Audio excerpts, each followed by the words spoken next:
член богемского клуба Николас Мари Батлер, в свое время заявлял: «Мир разделен на три класса людей. Очень маленькая группа людей, которая делает дела, более большая группа, которая наблюдает, как дела делаются, и большинство, которое никогда не знает того, что происходит».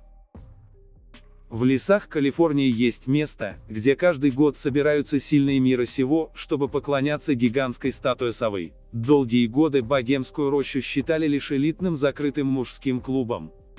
Но в 2000 году смельчаки-добровольцы сумели проникнуть на территорию клуба и заснять происходившее там на пленку. В результате выяснилось две вещи. Во-первых, в богемской роще действительно собираются главные заправилы политики и бизнеса, причем не только из США, но и из других стран. И во-вторых, они действительно поклоняются 12-метровой цементной сове. Смысл ритуала не пожелал объяснить публике ни один из его участников. Теперь конспирологи утверждают, что богемский клуб – не что иное, как тайное мировое правительство.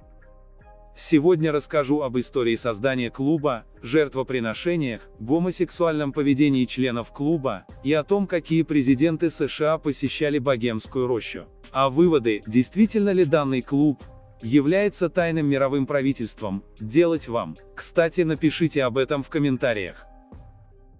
Богемская роща – место отдыха площадью 11 квадратных километров, расположенное в городе Монтерио, Калифорния. Она принадлежит частному мужскому клубу искусств, известному как Богемский клуб, который находится в Сан-Франциско. Ежегодно в июле, начиная с 1899 года, сюда приезжают самые влиятельные люди мира, чтобы провести двухнедельный летний отпуск. В богемском клубе много художников, особенно музыкантов, также много высокопоставленных деловых лидеров, правительственных чиновников, включая американских президентов, и издателей СМИ. Особенностью клуба является то, что очередь в члены клуба около 15 лет. Члены клуба могут пригласить гостей в богемскую рощу, которые тщательно проверяются. Эти гости приезжают со всех концов Америки и других стран мира.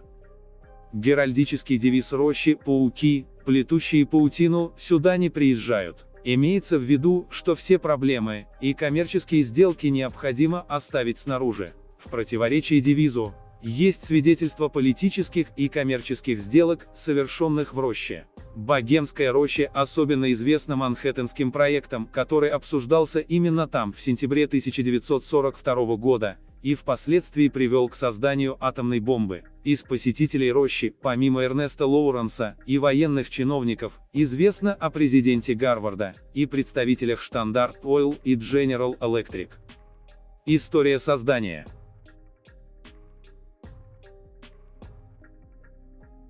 Богемская роща основывалась в течение продолжительного промежутка времени, сразу же после того, как был основан Богемский клуб в 1872 году. В течение нескольких лет первые члены Богемского клуба разбивали лагерь в различных местах. Постоянные летние заезды в июле, подобные сегодняшним, начались в 1899 году. Часть леса была выкуплена у местного предпринимателя, который занимался заготовкой леса. Постепенно, в течение последующих лет, члены клуба выкупили землю, окружающую изначальное местоположение. После того, как журналисты из Сан-Франциско привлекли внимание местных бизнесменов, последние инвестировали деньги, необходимые для приобретения дальнейшей земли и построек в Богемской роще. Художники и музыканты все еще сохраняли статус членов клуба, а вот репортеры были впоследствии исключены из членства. Богемская роща – захватывающий дух заповедник природы, нетронутый вырубками и сохранивший множество тропинок. Долговечность кипарисовых деревьев, секвой, символизирует нетронутую природу, далекую от современной вульгарности жизни. Посетители клуба. Богемский клуб – частный и закрытый для обычных людей клуб. Только его члены и их гости могут посетить рощу. Эти гости – политические деятели и известные фигуры из стран вне США. В течение летнего отдыха, в разгаре лета, число гостей является строго ограниченным, из-за нехватки средств обслуживания. Однако, одновременно в Богемской роще может жить до 2500 человек. Списки гостей и членов клуба Богемской рощи сохранены в тайне, но несколько исследователей получили доступ к некоторым из них. Из этих различных источников известны следующие посетители Богемской рощи. Дик Чейни, бывший вице-президент, Дональд Рамсфельд, бывший министр обороны, Карл Роуф, представитель начальника штаба и старший советник Джорджа Буша, Генри Киссинджер, Джордж Шульц, Эрл Уоррен, председатель Верховного суда, Роберт Кеннеди, Дэвид Рокфеллер, старший и младший, Нельсон Рокфеллер, Джеймс Вулфенсон, бывший президент Международного банка, Алан Гринспен, бывший председатель Федерального резервного банка, Пол Волкер, Колин Пауэлл, Джек Вельч, нынешний председатель General Electric, Дэвид Паккард, принц Филипп, Гельмут Шмидт, Ли Куан Ю, Арнольд Шварценеггер, актер, губернатор Калифорнии, Боб Новак, политический комментатор, Малком Форбс, Марк Твен, Фрэнсис Форд Коппола, Клинт Иствуд. Американские президенты: Джордж Буш, младший, Джордж Буш старший, Билл Клинтон, Рональд Рейган, Джимми Картер, Джеральд Форд, Ричард Никсон, Дуайт Эйзенхауэр, Гарри Труман, Герберт Гувер, Калвин Кулидж, Уильям Тафт и Теодор Рузвельт. Впечатляет, не правда ли? Постройки. В Богемской роще построены домики для ее постоянных гостей, которые разделены на секторы с символическими названиями. Например, сектор, который занимают банкиры и военные промышленники, называется Cavemen, пещерные люди. Сектор банкиров, Lost Angels, потерянные ангелы. Собственники, инвесторы и научные работники называются Hillbillies, деревенщины. Американские президенты, представители вооруженных сил, живут в особом секторе под названием Owl's Nest, совиные гнезда. Стадион Богемской рощи, амфитеатр с местами для 2000 человек, используемый в основном для театральных представлений. Обеденный круг на 1500 человек. Святыни Совы и озеро, искусственное озеро в середине рощи, используемый для организованных собраний, а также место проведения ритуала жертвоприношения, который проводится в первую неделю июльских отпусков. Жертвоприношение. 15 июля 2000 года журналисты Алекс Джонс и Майк Хансон поставили в Богемской роще 2 скрытые видеокамеры и засняли ритуал жертвоприношения на пленку. В своем документальном фильме Джонс утверждает, что большая группа членов участвует в древнем люциферском, вавилонском ритуале поклонения статуе совы. Соавтор видео, записавший ритуал на пленку, Джон Хансон, позже сделал фильм. Интерпретация Хансоном ритуала была более жизнерадостна. Он утверждает, что это был поразительно незрелый и сверхъестественный образ поведения, не характерный для мировых лидеров. Он не поддерживает точку зрения Джонса, что они были свидетелями сатанизма. Из громкоговорителей, описывал Джонсон происходившее в роще, неслась мольба о пощаде. Однако телу, завернутому в черные простыни, в помиловании отказали и оттащили к алтарю статуи огромной совы. Дикий ритуал, который запечатлели журналисты, сами члены клуба называли кремацией сострадания. Конечно, в жертву приносили не живого человека, а соломенное чучело. Но репортеры все равно были шокированы увиденным. Они никак не ожидали, что сильные мира сего могут участвовать в языческих ритуалах и заниматься всякого рода извращениями. Гомосексуальное поведение членов клуба. Частная жизнь клуба и его членов привлекла много внимания и подозрений. За эти годы несколько любопытных проникли на территорию и засняли видео скрытой камерой. Немецкий канцлер Гельмут Шмидт написал о Богемской роще в своей автобиографии. Он заявил, что Германия имела подобные учреждения, некоторые из которых включали такие ритуалы, но что его любимым остается Богемская роща. Были споры, имеющие отношение к утверждениям о гомосексуальном поведении отдыхающих. Комментируя число гомосексуалистов в области Сан-Франциско, которые являются членами Богемского клуба, прежний президент США Ричард Никсон заметил: «Но это не только крысиная часть города. Все высшее сословие в Сан-Франциско тоже крысы. Богемская роща, которую я посещаю время от времени, сюда приезжают с Востока, и не только. Но ведь это самая гомосексуальная чертова штука, которую вы только можете себе представить. Эта толпа из Сан-Франциско, которая сюда приезжает, она просто ужасна. Я имею в виду, что я не пожму руку никому из Сан-Франциско.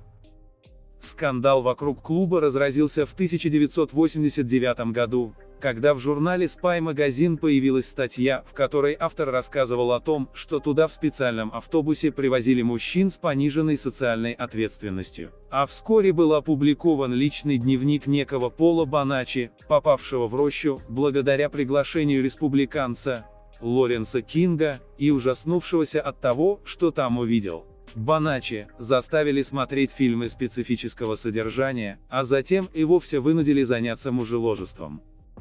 В 1996 году New York Times опубликовала признание главного советника Билла Клинтона, Дэвида Гергена. Он рассказал о том, что покинул богемский клуб, потому что не собирается бегать голышом по лесу. Статью Washington Times много лет назад, в которой вы прокомментировали свою организацию. А теперь это уже в журнале Wall Street и во многих других изданиях. Это касается Богемской рощи. В 1996 году, когда вы заняли должность советника Клинтона, республиканцы начали критиковать вас по поводу Богемской рощи, и вы спорили с ними, говоря: «Эй, я не собираюсь бегать голышом по лесу». Что это значит? Вот статья, которую я упомянул. Он сказал: «Я не собираюсь бегать голышом, как они». Я не знаю, на какую цитату вы ссылаетесь. Я очень счастлив, что являюсь членом богемского клуба. Мне нравятся все люди, которые туда приходят. И мне неудобно разговаривать про это сообщество за их спинами. Спасибо.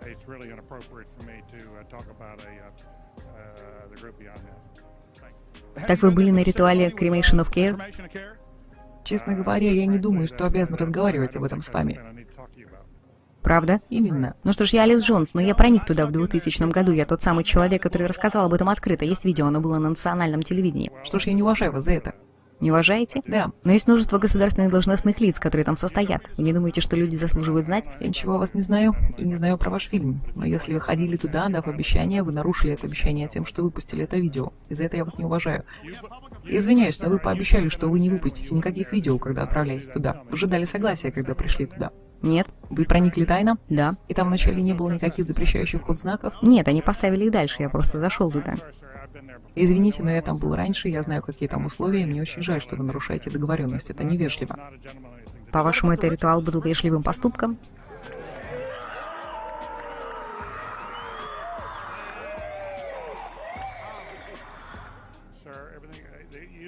Послушайте, я не обязан вам ничего говорить по этому поводу. Это то, что называется грязная журналистика, и я вас за это также не уважаю. До свидания. Так вы были на том ритуале? Это не твое дело. Да, послушай, ты приходишь, даешь людям обещания, потом нарушаешь их. Ты нападаешь на людей на улицах из засады. Это неуместная форма журналистики. Если ты хочешь потренироваться, то пожалуйста, но потом не проси других уважать тебя за это. Можешь делать свои свободные американские шоу, все, что тебе угодно. Если хочешь быть невежливым, грубым, поступать не как мужчина, это тебе решать. Но вы же там, ребята, политикой занимались, нет разве? Я извиняюсь, но никто там слово «политика» даже не произносил. Мы пытались быть вежливыми, очевидно, что вы не из этого числа. Пауки, плетущие паутину, сюда не приезжают? Президенты и политики. Список всех членов клуба поражает воображение. В клубе состоит большая часть республиканских ястребов, контролирующих Белый дом. Экс-президент Джордж Буш-старший, министр обороны Дональд Рамсфелд, бывший госсекретарь Колин Пауэлл и Джеймс Бейкер, главный американский дипломат Генри Киссинджер, бывший глава Федеральной резервной системы Пол Волкер. Список можно продолжать. В целом, с начала 20 века, каждый республиканский президент США попадал в Богемский клуб. Правда, по истечении президентского срока. Не менее внушителен и список деловой элиты. Дэвид Рокфеллер, представители семьи, основавший Хьюлетт-Паккард, Артур и Уолтер Хьюлетты, и так далее. Потратив несколько часов на сверку имеющегося списка обитателей Богемской рощи, со списком богатейших людей США Forbes 400, можно прийти к выводу. Большинство владельцев компаний из старых отраслей экономики, оборонная промышленность, недвижимость, сырье входят в одно общество и регулярно встречаются под калифорнийскими секвойями. Неудивительно, что в США, пытающихся убедить весь мир в наличии абсолютно прозрачной системы управления бизнесом и государством, впрочем, как и в равноправии рас и полов, деятельность в богемской роще никак не афишируется. Для того, чтобы попасть в клуб даже в качестве гостя, нужно иметь здесь очень влиятельного покровителя, который заявит вашу кандидатуру в специальном совете, соберет рекомендации и убедит своих соратников в вашей полезности и безопасности для богемской рощи. Журналистов вообще близко не подпускают, за исключением руководства американских медиаимперий, пока не проронивших о деятельности клуба ни слова. Сами богемцы тоже о себе никогда ничего не рассказывают. При вступлении в клуб они дают подписку о неразглашении всего происходящего там.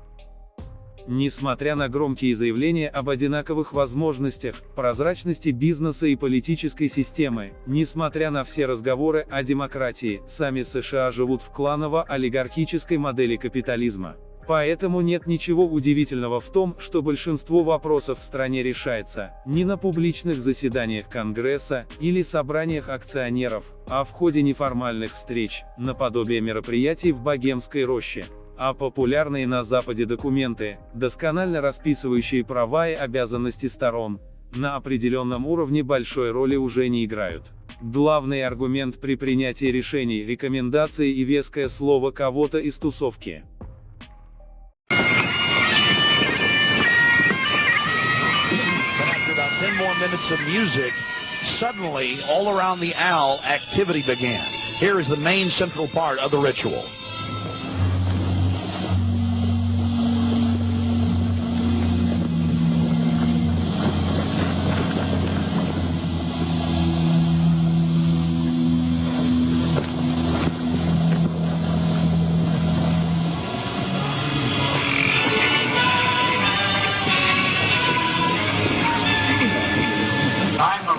Which would pursue us here, has lost its power under these friendly trees.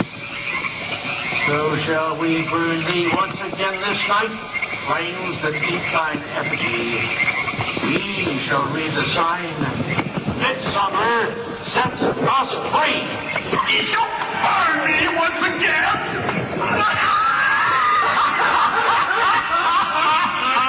Not with me, flame, which hither ye have brought from regions where I reign. Ye fools and priests, I spit upon your fire.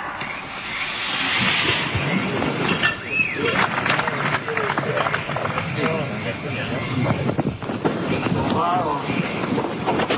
Prince of all mortal wisdom, Owl of Bohemia, we beseech thee, grant us thy counsel.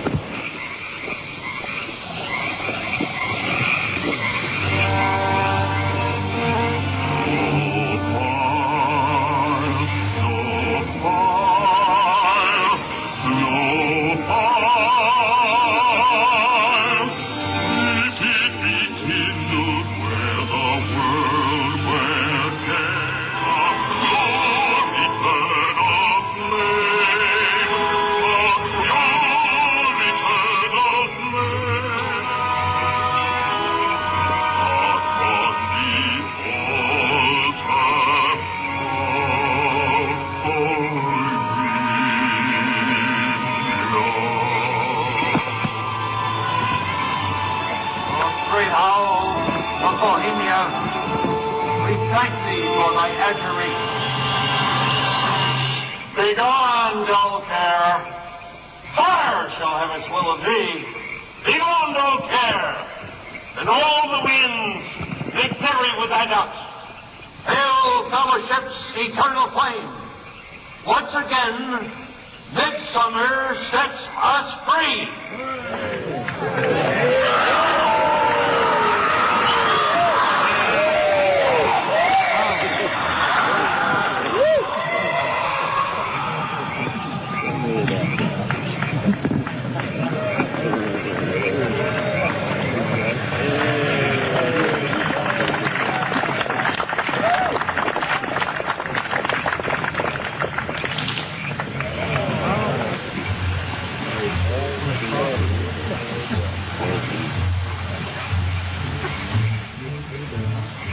Again, ladies and gentlemen, when you see that black edge coming in, that was the field from the camera.